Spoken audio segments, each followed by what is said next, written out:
Cartoons. They're a surprisingly big part of most of our childhoods. I know for myself and plenty of others, cartoons have been around in our lives since we were old enough to speak, and sometimes even before that. With something being that big a part of someone's life, it got me curious to see how those kids, now grown up, think about cartoons today, starting, of course, with their favorites. I had two favorite cartoons as a child. I really liked Arthur, and I really liked Dragon Tales. Those are my cartoons.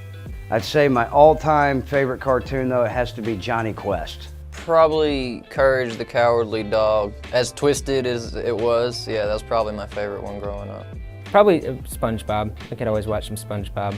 I think I liked Arthur because it was relatable, because it was 100% from a kid's perspective. The action, the adventure. Even though it was for kids, it had a horror aspect to it.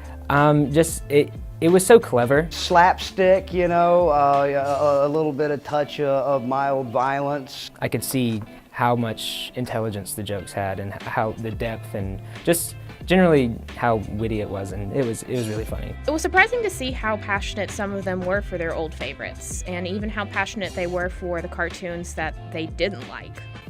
I hate SpongeBob. I still to this day cannot stand My Little Pony. I despise Teen Titans Go. Family Guy, hate it.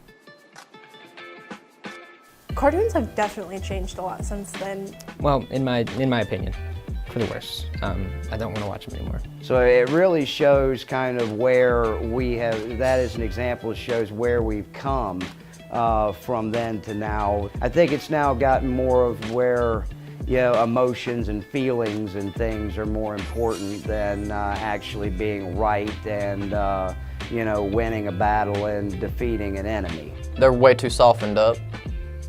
I think the world's afraid of a scraped knee. Instead of thinking about things so much and then having to come to your own conclusions, a lot of it I think is very much spoon-fed. Despite how differing their opinions were on what was good and what was bad, there was something that they all still seemed to unanimously agree on. Cartoons are definitely art. Oh, absolutely. Yeah, I definitely believe that it's an art form. Yes, definitely. It's it's a culmination of many arts as well. Perfect example, I used to be a professional tattoo artist at one point in my life. You have no idea how many Megatrons or how many Pikachus or turtle figures or things like that I've tattooed on people's bodies just because those were their favorite things. They're definitely culturally relevant, and they're for everybody.